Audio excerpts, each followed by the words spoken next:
everyone, and welcome to the Voice of Luxury. My name is Lucy Challenger, and I am joined today by my dearest friend in perhaps the whole world and universe, Clara Melia. Clara, hello, lovely to see you. So lovely to see you, Lucy. You're one of the people I'm missing, I think, the most out of the current situation. So I'm glad we're connecting in this way, and delighted to be here. Thank you. And thank you so much for coming to speak with us today. Now, for everyone who's tuned in, Clara and I literally have known each other since we were almost babies. I mean, we went to sort of prep school to get pre-prep, nursery, infant, and then we reconnected at university.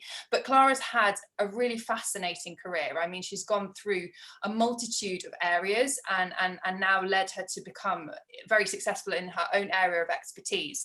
So Clara, I thought you could kick us off. You could explain to us about your background and where you've got to now. Yeah, sure. So I guess just in terms of me and a little bit about me, I'm fortunate, as you can see from the background, to be spending this winter living in Chamonix. So I feel exceptionally lucky with that situation. I live here with my husband and my two dogs. So I have a 4-year-old dog and a lockdown puppy who is now 6 months and not really showing much signs of training. I'm sure you're going through the same with your puppies, Lucy. And then work-wise, so I'm the founder and CEO of a company called Equitory, and I'm sure we'll come on to talk a little bit more about what we do. And then I guess personally, as Lucy knows, I'm incredibly active. So any opportunity when I'm not working, I'm outside doing things. I love running, I love adventure sports, I love skiing, obviously. So I try and keep as active as possible, as much as I'm able to around my job. In terms of, I mean, shall I run through sort of my background? Yeah, I mean, obviously Equitory is your company that you run now, and you're the CEO and founder of that, as you've mentioned. But it would be really helpful for listeners to sort of understand what brought you to that. You know, what was your journey to that?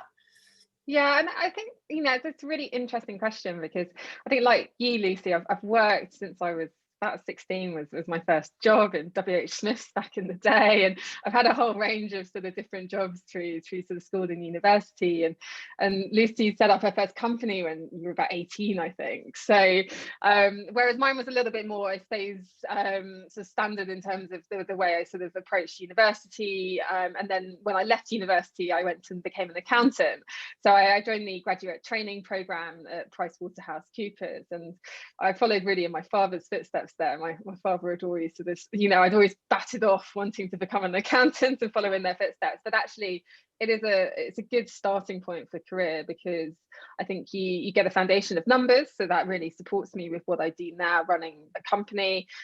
We worked with some fantastic and really large companies. So Sony was one of my biggest clients back when I was at PwC, and also I think just the network is brilliant from working with such a large and high profile company like that. So lots of my indeed clients now, but a lot of my network are actually now running large companies, having started out their careers similarly at PwC to myself.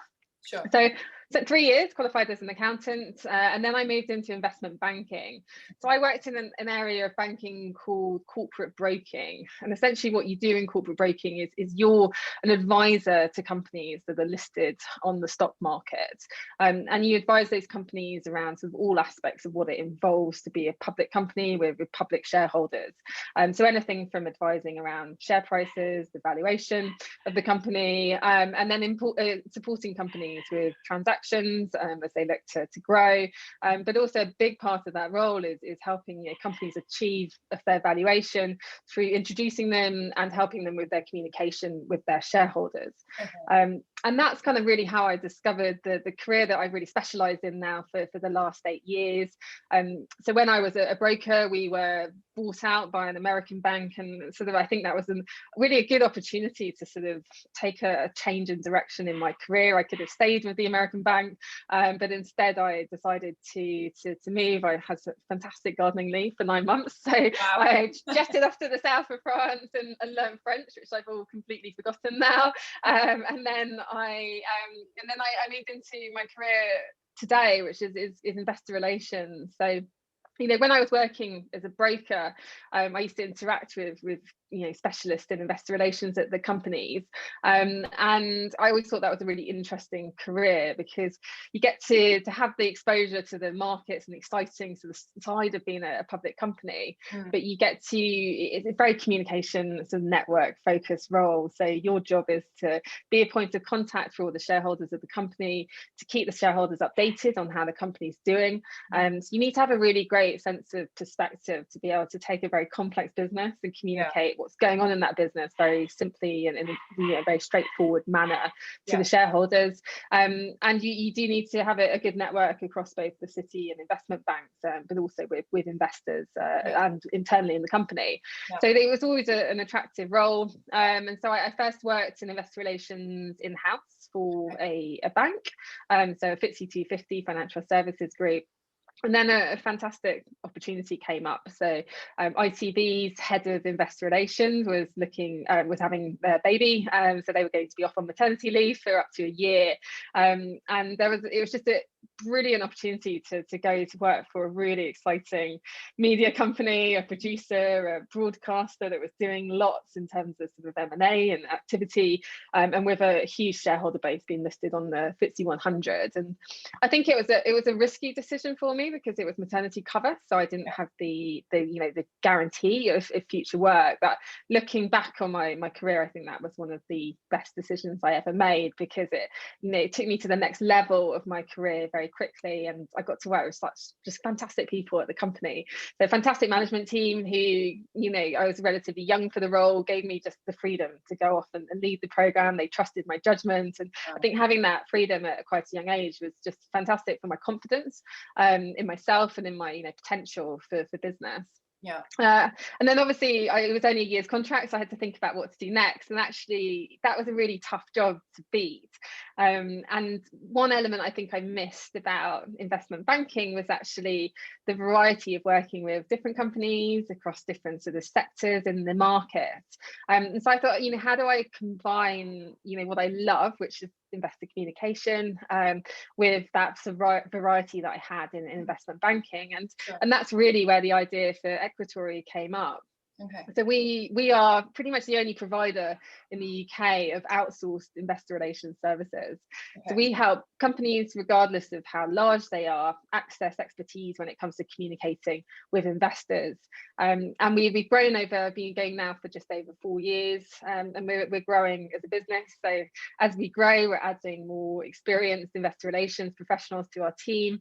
And what that means for our clients is that they're really starting to tap into and access fantastic knowledge, fantastic expertise, whatever situation the company's in when it comes to shareholder engagement. I can guarantee one of my team has been in that situation.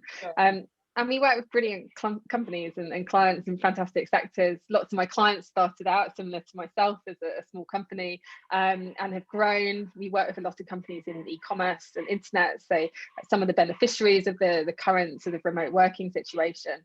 And it's great to work with talented founders of these companies, because there's a lot that I learn from working with them as much as they're learning from me in terms of how to communicate with investors. Absolutely. I mean, it's funny you talking about the ITV, because I remember sitting with you. I think we were in some lovely bar somewhere in London, and you were telling me about this opportunity that had come up, and the fact that it was only a year, the maternity cover, and should you do it? Should you take that leap into the unknown? And I think we both concluded it sounded really exciting. And I think, knowing you personally like I do, you've never shied away from that literal leap, having obviously skydived for a lot of your life. You are willing to jump out of the plane, and you likewise you did that with your career. But I think going back to sort of a little bit earlier in your career, and you've obviously focused in the financial services in the investment industry. How did you find it as a woman? Because it from my outsider's perspective, it seems very male driven, and so many CEOs and people at the top of their fields are men. So how did you find your path through that as a strong woman? Yeah, I think diversity has a long way to go in the city, and 10 years ago when I was working in investment banking, I think a lot of steps have been taken, and a lot of it is improving from a diversity perspective today relative to 10 years ago. And I think, you know, the Me Too movements help with that, but also, you know, I think in a way the pandemic will help with that, because it's forced these companies to provide a much more flexible working solution, which enables, you know, mums to stay in their roles at senior positions because they've got that flexibility. So I think I'm really encouraged about the direction of travel for the city and for the investment banking industry. It was tough though. I think, you know, being pretty much one of the only females on the broking floor, wow. It's just, I think there's so much to gain from having a diverse team, and it's not just diversity by gender, but it's diversity by age, you know, backgrounds, race, etc. And I think once you establish that balance, which is, you know, it's hard to do as a business, but once you do have that balance, I think ultimately the team will benefit from it, because as you grow as a team, your collective experiences grow, and having those different perspectives, those different backgrounds, I think brings a lot to a company. So I mean, it certainly made me strong, and I think, you know, there's no situation that I find myself in. You know, I'm used to sitting around a table with 30 men. I've been into offices where no one knows where the ladies' toilets are. I've been in office buildings where all of the meeting rooms are named after famous men, and I've sort of challenged the company on why they don't have any meeting rooms named after women. Wow. Oh my God. So I think there's definitely still a way to go in the industry. But, you know, and it's something else that's really rewarding about running your company is being able to choose your culture, choose your team, and we've always had a flexible working policy, which has enabled me to just, you know, naturally build a diverse team. I'm able to employ the best people for the role by being very flexible in how I operate as a business, and that's just naturally led to a diverse business. And I think, you know, both ourselves and our clients are benefiting from that. Absolutely. No, I think that's really interesting, that flexibility, that and those situations that you've faced yourself through, you know, no meeting rooms being named after, you know, prominent successful women, making you question how you run your own business. So you took the sort of inspiration from ITV and the excitement of the media world, and then when you set up Equitory, you obviously face new challenges every day with that, because it's your business, you know, the buck stops with you. So what do you think makes it so exciting to get up and do this every day? What is it that drives you? Yeah, I think I'm lucky that I love my job. So, and it didn't come straight out. You know, I've been through a few different companies, a few different sort of stages in my career, and, you know, I think I feel very fortunate now to be in a position where I finally found a niche where I'm challenged and rewarded in kind of equal measure. So I think when you eventually sort of find the right role for yourself in that manner, I think getting up in the morning becomes much easier, because you're naturally motivated, and then obviously you've got clients and also a growing team to support who you need to be there for. So the demands are sort of ever changing in that regard. Something I've been trying to work on and not very successfully, particularly so far this year, is just trying to establish a routine. So when I'm in London in a normal sort of situation, I get up quite early, and I'm in the habit of kind of exercising first thing in the morning. I think that's a fantastic way to start your day. I read the 5 a.m. club, and I've been desperately trying to join it and get up at 5, but have absolutely failed every single day. I'm not planning on joining you on that one ever. I did that with Noah and my child. I definitely don't need to do it throughout the rest of my adult life. So I think, you know, I've still got a lot to work on, I think, personally as well. But I do feel very fortunate, I think, to be in a situation where there's just so much going on that you kind of, if I don't take that little hour of headspace in the morning to kind of just exercise and sort of think and plan for the day ahead, then I'll just get straight into emails and calls from clients. And before I know it, it's 7 o'clock in the evening and the day's just passed. Yeah, no, absolutely. I mean, you talk about your route through education with accountancy and then working in investment, etc. How much emphasis, because we in my company, as you know, we do a lot of training and we support people with their careers, be it specifically in housekeeping or etiquette or butlering or whatever it is.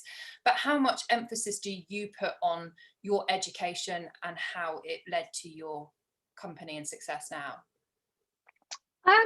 That's a really good and interesting question, because I think what I learned from my education was almost the discipline around sort of working towards a project. And I think I learned a lot about how I work as well. So I was never at university someone who methodically worked through an essay for the month before it was due. I was the type of person that left it until the 8 o'clock the night before and would stay up until 5 in the morning working on it. And I think, actually a lot of what I've learned about running a company and about it's been about trying to understand myself, how I work, and then understanding the people I'm working with and I employ and how they operate. And we've all got slightly different personalities and approaches to situations. And I think once you've got that understanding, you work much more effectively together and as a team as well. So I think, a big takeaway from sort of university and my education is just that understanding, how I work and also my need to be sort of continually challenged. And I think, as I said earlier, having the business where I'm working with different companies and they've all got different needs is a very stimulating environment, but that suits my particular sort of personality type. So I think that's one big takeaway. And then actually I think, differently to yourself, because you've always sort of been entrepreneurial and run your own business, I think for me, I needed to have that work experience in a more structured environment to have the confidence then to go out and set up on my own. And I think there's nothing from my sort of history that I've not learned from, and there's been positive experiences, there's been challenging experiences, but all of it's kind of helped me navigate running a company and growing a business. So I think there's a lot of, everyone has a different approach or different pathway maybe to setting up their own business, and there's no right or wrong way. I think it partly depends on who you are as a person. Yeah, no, I hear you. And I think so often we fixate with the end result. We see the successful company, we see, the glamour of it, but actually we don't see the huge amount of work that it's taken to get to that point, be it education, that just figuring it out that you work well under pressure and prefer to do your essay at, the night before rather than 3 months in advance, is all going to lend itself to that eventual outcome of potentially a successful company. So if someone's listening to this and thinking, okay, I'd love to set up my own business, or I'm fascinated by the financial world, the investment world, where do I go? How do I start? Do you have any sort of firm tips as to how someone could enter that line of profession? Yeah, I think firstly, get a qualification, because, it's something that with my team, if they've come from a slightly different background, I try and advocate for them, because it does help you, even if it's not directly linked to your role, having that kind of understanding around numbers and the discipline it takes to get a qualification, I think is really helpful in that regard. And again, I can't say I loved day-to-day accountancy, but now I have to churn out my own budgets and forecasts for my business, and so that's a fantastic background for me to sort of establish myself on. I think, and again, it depends what kind of personality you are, but I think for me, my network's been absolutely key, and I've always loved, whatever my role, I've loved the client facing side of it, I've loved the relationship side of it, I've loved the communication side of it. And so I think never obviously burn your bridges, but actually your network's more valuable than maybe you realize it is. And people that I worked with for a year back in 2006 have now actually become really valuable contacts of mine for Equitory and for the company. So I think just maintaining those relationships and putting that little bit of effort to stay in touch with people over time is incredibly valuable, and I think a fantastic piece of advice for anyone maybe starting out in their career. And then I think just try and maintain a sense of perspective. So particularly relevant for my role, where we are communicating very complex situations, and you'll be of a company that's going through a transition, and there's a lot going on internally. It can be quite chaotic, and our job is to turn that into a very simple narrative that's understandable for the outside world. And I think you've got to, having that sense of perspective and also a sense of calm in a crisis situation is quite key for what I do particularly. And as you know, Lucy, I've got some pretty extreme hobbies, but I think what that's kind of trained me to do is actually be able to deal with quite stressful situations with a very sort of clear state of mind. Yeah, no, absolutely. And I can imagine the stakes are very high when you're dealing with large numbers and large, pressure in that sense. You have to be able to somehow switch off at night. You have to be able to take stock of the here and now, because if you think too much about the future, I find that with myself and my own company, you know, it's sort of the double-edged sword of running your own business. You have to plan for the future because it's your business, but equally, if you spend too much time thinking about tomorrow, you miss what's happening now and you can't really live in the moment. But that's a really difficult sort of tightrope to walk, as it were, and you know, the stakes are equally very high. So, you know, talking about these incredible clients and work you've done over the years, and without, you know, potentially naming any names, can you tell us any maybe unusual or even funny stories about something that you've encountered and you know, what you had to do? I can. I've definitely been in some interesting situations with clients over the year, and certainly some of the situations I think with clients that maybe what we said externally is obviously a reasonable reflection of what happened, but maybe not quite the full story. But I think I'll keep those through a glass of wine whenever we're allowed to do. I mean, it's funny because the last year or just over 12 months has been one of the strangest, you know, experiences, and it's kind of almost difficult to detach the last 12 months, or sort of, you know, compared to what life used to be like before. And we had so many more experiences before because we were meeting more people and we were out and traveling, and just life was very, very different. So looking back over the last 12 months, it's been difficult, particularly, you know, for someone who's in a communication role where you naturally get your energy from kind of being around people and working with people. So it's hard to, when I look back over the last 12 months, think of where there's sort of funny experiences. But I mean, we've definitely had some interesting situations on conference calls. So I just think one that kind of springs to mind, I don't know if I should tell you this, but there was a crisis situation with one company we were on, and I was on what can only be described as the world's longest conference calls. It went on for 6 hours. So for a 6-hour conference call, you obviously people have to take breaks and have to go do stuff. You've got children to look after, or you've got, you know, you just need to go get some food. So people were kind of diving in and out of this meeting over 6 hours, and I'd been so engrossed in the work that I'd forgotten that I'd booked a spray tan for the day. So the doorbell rings, and my spray tan man James is at the door, and I'm on this sort of call with a client, quite an important sort of team within the clients as well. And so I turn my video off and I leave the sound to the running and pop off, have a spray tan for 15 minutes, and then come back looking a slightly different shade to when I left. And not really anybody noticed. I mean, you can play around with lighting, I suppose, to an extent, but a couple of people said, "You look slightly different 10 minutes ago, Clara." I just sort of batted it off and said, "Oh, it's just been a long day." Oh, that's so funny. Hope you didn't have a Ross moment from Friends where they went too dark. No, fortunately, James is excellent. So no.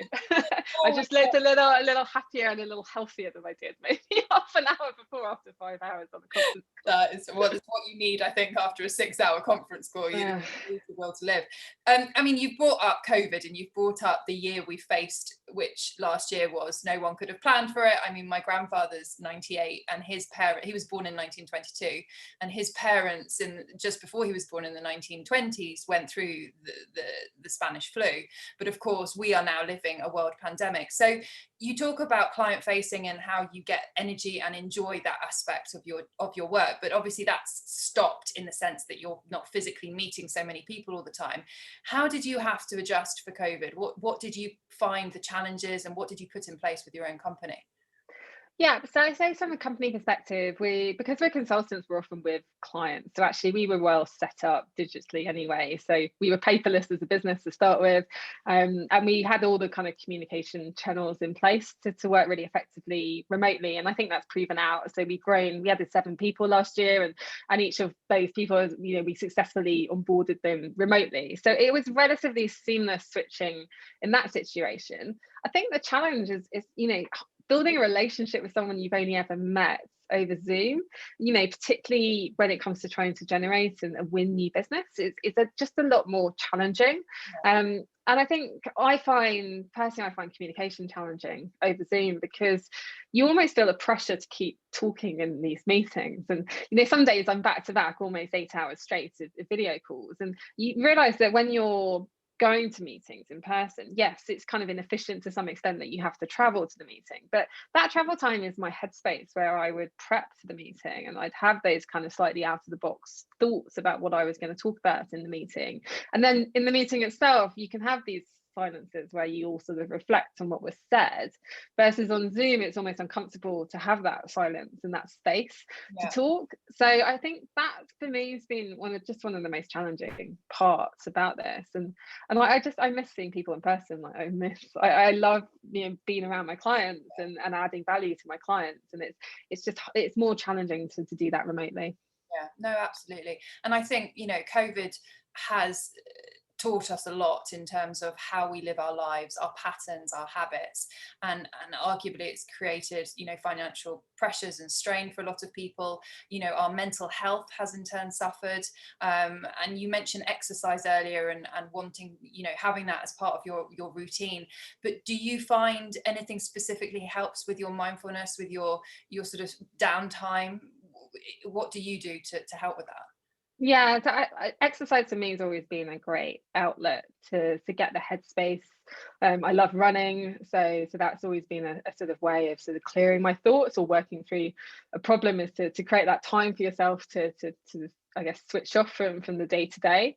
I think talking to people as well, and you know, because I'm not a natural person on phone or on video, and I'd always rely on seeing people in person. I lost a lot of that contact with my friends, I think, last year, and so something I'm trying to do this year is just to, you know, initiate that contact and put time in to speak to people, because actually when you are going through a tough time, and I think so many people are, I found last year mentally incredibly tough, and just, you know, picking up the phone and speaking to people, or speaking to a professional, I think is really, really important.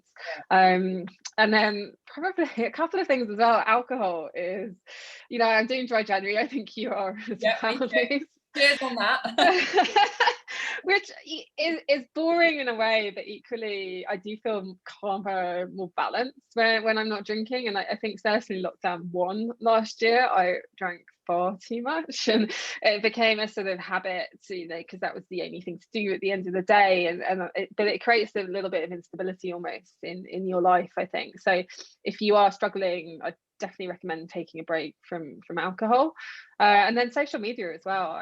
I think it's a good way to pass time, but it's toxic in other ways. And I think particularly frustrating as a business owner, I find that, you know, lots of people make money from just taking a picture of themselves, and I find that kind of quite frustrating sometimes, because their lives, I mean, I'm sure they're not, you know, when you deep dive into them, but, you know, the perception is they live these perfect, fantastic lives, and it's quite depressing when you sort of think, you know, you're slogging out for 12 hours a day to kind of build a business, and someone else has to do is just take a picture of themselves and get sent loads of free designer clothes. So I kind of try and stay off social media as much as possible, because I think it's not a good representation of sort of success and how life should be. Yeah, no, I think that's very profound, and I think that's very, very good advice when it comes to mindfulness and health care for yourself, you know, which is really important. Okay, so we're going to do a quick fire round question. You have not prepared for this, so you don't know what I am going to ask you, I'm going to say 2 words. You can pick the word you're most drawn to. You can give me a reason for it if you wish. You don't have to. Don't think about it too much. Just say what comes to your mind. Okay. So I might say, for example, cats or dogs, and you would say dogs. Obviously. I thought that was going to be your answer. Okay. Right. Okay. So let's go. Morning or night? Morning. Cartier. It never used to be morning. This is a new development, and I don't know if it's something to do with getting old. I was always a night person, but actually now I really value the peace of the morning and getting up early. Not 5 a.m. yet. No. Early. If you get to 5 a.m, let me know, because I will just say, great, I'll see you later. Okay, next one. Cartier or Tiffany? Oh, Tiffany, just because I love blue. Netflix or party? Oh, Netflix. Fish or chips? Oh, chips. I'm vegetarian. Yoga or Pilates? Yoga. Sorry, Lou. I still need to do one of your classes. Pilates with me. Brad or Angelina? Oh, Angelina. Rain or sun? Sun. Sea or swimming pool? Sea. Ski or snowboard? Oh, ski, obviously. Fast or snow? Or slow, sorry. Fast. Anyone who knows me knows I talk at 1,000,000 miles an hour and I act at 1,000,000 miles an hour. There's not much trying to instill slowness into my life is a constant challenge. Unless you're on a chairlift and then you have to stay on the chairlift. Yeah, then I'm forced to and I get cold. Chanel or Gucci? Chanel, like the sunglasses. Sweet or savory? Sweet, any day of the week. Eggs or bacon? Or neither, because I'm I don't really eat either, but it would have been eggs previously. Britney or Madonna? Oh, Madonna. Gold or Reinvention over the decades. gold or silver? Silver. Today or tomorrow? Or today. Always live for today. Nice, lovely. So, you know, Clara, you and I could literally speak for the next 7 hours, but I'm aware you have many calls to jump on, and I need to let you get back to that. So before we sort of wrap up, I just wondered, you know, what do you think it takes to succeed? What do you believe the journey is all about? What do you think it's all about? Amazing question, because, and I think it changes as you get older. So, you know, 10 years ago, success was quite tangible for me. It was probably linked to money and, I guess, profile in business. And now I've realized that success is much more about getting yourself into a position where you can do what you really love. And what you really love, I think, has different sort of facets to it. So, you know, I'd like to be in a position where I'm financially stable, and then that means I can focus on, you know, things I'm really passionate about, things that I really enjoy, where I'm in a position where I have the time to spend with people that I really care about. And so I think it's much more about achieving that balance in life between all those different sort of facets and areas. And I think having that balance as well is what really drives happiness and gives you a really strong sense of purpose. So I think that's how today I would sort of measure success, and it'd be an interesting question to answer in 10 years' time. Yeah, no, absolutely. Well, thank you so much for this amazing conversation. And, you know, for everyone listening who is intrigued by what we've talked about, who wants to perhaps, you know, needs Clara's help and her team for things, or just literally, you know, go and follow her and keep up with all her amazing news, you can find her on LinkedIn with her company, Equitory. And she also obviously has the website, equitory.com. So head over, you know, check her out, follow her, you know, send her a message, and her and her team will always be there to help. But Clara, thank you so much for meeting with me today. It's been such a pleasure to speak to you. So thank you for joining us. Thanks for having me. It's been great to see you, Lucy. Thank you.